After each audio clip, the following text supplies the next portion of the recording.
This is Feed Your Mind, and so it looks like we got proof that NASA has been dealing with the fallen entities. I mean, if you look at their logo, you see the serpent tongue of a snake, which you can say represents the snake in the garden. That was a liar. They call the fallen one the liar who was kicked out of heaven, and he's down here on the earth trying to keep mankind from salvation. So he wants to pretty much destroy God's work. And so it looks like NASA has been in league with this fallen entity and the fallen ones, because this has started back before NASA. This started back with the Romans with their heliocentric model, and it looks like they were vessels. The people who came up with the mathematics for the heliocentric model, even as far back as Pythagoras in Greece, it looks like these people are all demonically possessed by the fallen ones to come up. They were told to come up with this plan. They started working on these ideas, just like a lot of the technology. Even Steve Jobs said he had inspirations he didn't know where these inspirations were coming from to make his products sometimes. So and then Steve Jobs had the apple, from the Garden of Eden. So basically, it looks like there's plenty of evidence that the fallen ones have been assisting mankind in their development, especially because a lot of these people have willingly invited these fallen ones into them. The secret group with the pyramid in the eye, I can't say their names, but you know who they are. It's on the back of your dollar. They've been working behind the scenes for thousands of years with different governments, different kingdoms, since Babylon, possibly Egypt, other empires like the Romans in Greece and the Persians. Everybody that had a problem with basically God's people. A lot of these authorities were taking out a lot of God's people throughout the Bible. The Bible was telling us all about it. So they've been around for a while, and then they used to be very religious and pagan, but now they're disguising it as science. And so we know that the fallen ones have been involved in the heliocentric model because all of the planets are named after these pagan entities, these fallen ones. We talked about Pluto and how Pluto represents hell and Hades. And even when the Roman Empire fell, Pluto was over Rome, and they say there was a lot of volcanoes erupting, and it was like a fiery hell. And there's even some cities where they say people were covered in ash, and they were just they look like statues to this day. So, I mean, there was a lot of interesting things going on back then. And it looks like definitely the fallen ones have been involved in a lot of things. And it looks like NASA's helping them and involved with them and communicating with them. And that's what I believe that the ISS might be. As far as, well, some people have zoomed in on it. And so when they zoom on it, they say that you can see the detail, that this thing is actually a craft. It doesn't appear to be just like some type of point of light. They say there's actually fine detail. You can see like solar panels, and it looks like it's a constructed vehicle, some type of spacecraft, if you will. So the people of NASA have been acting like they're on it, because we found out that they're using a lot of green screens and stuff, and all these tricks and harnesses and a lot of things to make it look like they're up there on the ISS.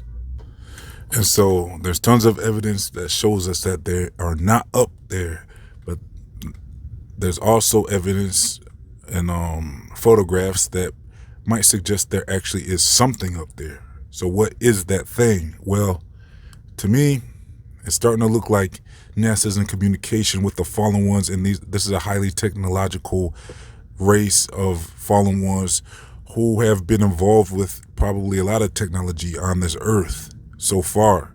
They could be involved with CERN. They could be involved with the technology of the engine, electricity, Wi-Fi, cellular data, all that stuff. The fallen ones might have been had a hand in helping certain people achieve these inventions, and they work with these entities. These people invite them into their bodies to share their bodies and do things here on this earth. But they're definitely liars, these fallen ones, because a lot of them want to be called aliens, but now we see that they're actually the fallen ones. And why would we be? How could they be the good ones? How could they be the good guys if they're lying on this level to where they want the world to believe in this heliocentric fantasy world that they've created?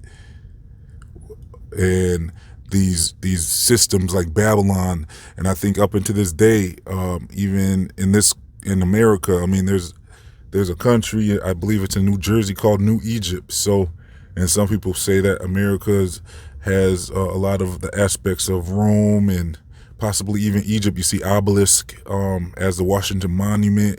So you can trace this connection between empires all in one country.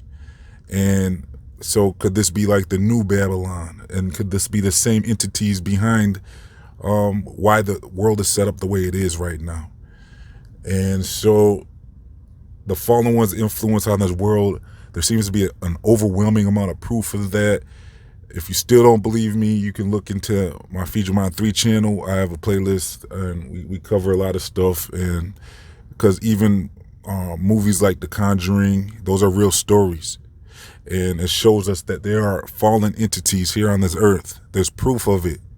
It needs to be explored more and admitted by the science community. There's something going on down here on this earth more than what they want people to know. And so NASA has a forked tongue. And even some people say the word NASA itself could possibly mean to deceive in Hebrew. It's based off a Hebrew word, NASA. So there was even a story a few years back where NASA said that the word Jesus was not permitted to be spoken in their facilities. So that's very interesting that they would be so anti-biblical. And it's very interesting how the more people are waking up about flat earth and how this world has been a deception that they've been telling us since kindergarten, with all these globe earths and this heliocentric model with planets named after pagan gods. Now that people have been waking up to all this stuff, it looks like they're throwing a fit, and it looks like they're trying to act like they're gonna make this world come to an end, and they want it to all fall apart now, and a great reset and all that. So,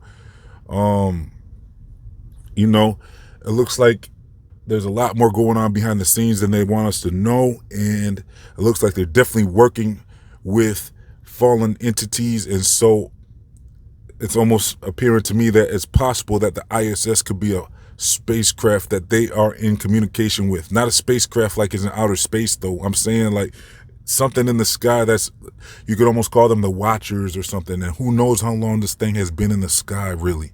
I mean, from what I've been hearing and researching, there's actually no proof that this ISS was constructed, because they like to say that this thing was put together in different modules, but where's the proof of that? I mean, is there any evidence that this thing was actually constructed? From what I've seen, there is none. I mean, none that I've saw, at least. So it's just something that they all of a sudden pointed out, and they're like, well, there's the ISS. It's right there. You can track it. So to me, it's possible that they are communicating with this thing. They're trying to portray like they're on it. Just because they know that this thing's up there and they're aware of it, they're probably communicating with it. It's like some type of hierarchy, intergalactic federation or something, where, we're the people of this earth and we're not to know of these other entities that our leaders are working with. Because the fallen ones, there could be a mixture of invisible ones that you can be possessed by, but there also could be a species that they like to confuse as aliens as well. They might have even made their own clone alien bodies out of organic materials or genetic manipulation or something, where it's possible that they made those alien bodies, or however they got those alien bodies, but they like to be called aliens. They're just entities, the same thing as the fallen ones. They actually are the fallen ones. And so there appears to be a mixture of invisible ones that could possess people and possibly some physical ones here on Earth as well. We're going to get more into aliens probably in another video, and get more into the physical ones that are actually, they're all fallen angels, but they're different ones, physical and invisible, I guess. But anyways, it looks like NASA has been involved with these things because, well, every government possibly has been involved with these things. Like I said, they came up with the mathematics for the heliocentric system, and a lot of the mathematics add up to 666. All the calculations is complex calculations that they use to prove for their proof of the ball. They try to just use math and try to act like that's proof, but really it's demonic mathematics where they're coming up with these calculations and stuff, and they all add up. A lot of these calculations add up to 666, and it's just a lot of the planets are named after pagan entities. They used to be sun worshipers. Most of the governments of the world before were openly pagans. Like even the Roman Catholic Church has accepted a lot of the pagan practices and holidays, and most of the world practices pagan holidays, and they don't even know it. Like almost every holiday has roots in paganism. So whether you're religious or atheist or anything, but if you're practicing these holidays, you can see right how you're being tricked into practicing in this pagan world where the hidden ones have they get their, it looks like that's their way to get their worship or something, whether you know that you're doing it or not. Blowing out birthday candles and making wishes and stuff, all that stuff is very suspect. And red flags go up. Easter, Christmas, everything. All that stuff's rooted. You can look it up. It's all rooted in paganism. So there's paganism all around us, and they like to act like that stuff's not real. So NASA, it looks like is communicating with this spacecraft. I'm going to call the ISS the Watchers, and this is just an analyzation as if you even think the ISS is a physical object or not. Like we've been trying in my last couple videos, we've been breaking down, trying to figure out what stuff is instead of just saying it's fake or it's not there. And so let's figure out what's going on then. If we're gonna say this stuff's whether it's, let's brainstorm on it and throw some stuff out there, and that's how we can get some answers.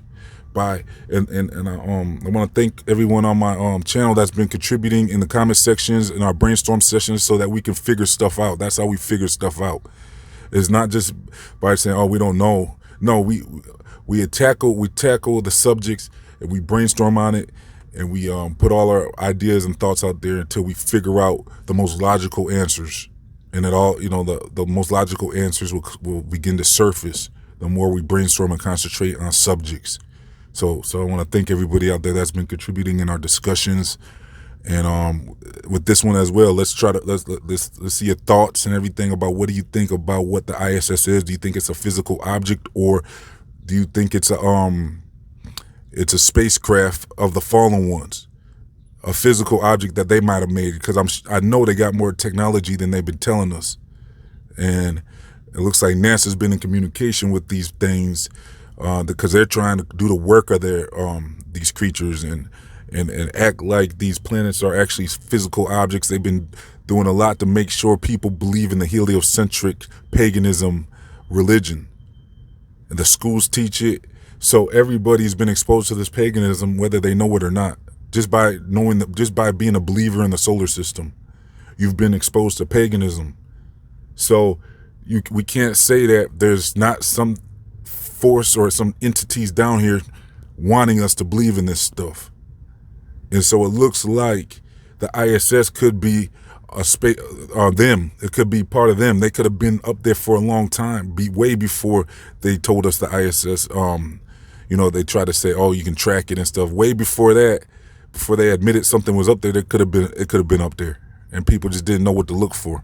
They didn't know where to look or anything, so nobody noticed it. They just thought it was something up there, a meteor or something. Nobody knew what it was, but it could have been up there for thousands of years, possibly. Those could be the watchers. It could be part of the system, or it could be something. Let me know your thoughts about what you think it is. I mean, it looks like it's definitely an option that it could be the ancients that have been around for a long time throughout all the kingdoms of this earth. They could be up there on that thing, and who knows like how high it is or anything. I'm not saying it's in outer space or nothing. I'm just saying there could be something up there. It could be a spacecraft that could be something that humans didn't even invent or create or anything or have anything to do with. They just might have communication with these beings, and it's part of their whole thing. So let me know your thoughts in the comment section in the description box. This has been Feed Your Mind. I'm gonna leave a link to my free email newsletters. I'm also accepting $1 donations if you want to help keep Feed Your Mind online. I want to get back to my documentary style video, so if you could chip in $1, that'd be a big help. Also, I'm gonna leave links to my social media. Plus, I'm gonna be at my Feed Your Mind 3 channel dropping videos, so make sure you're subscribed over there. Please like, comment, share, and subscribe. This has been Feed Your Mind signing off.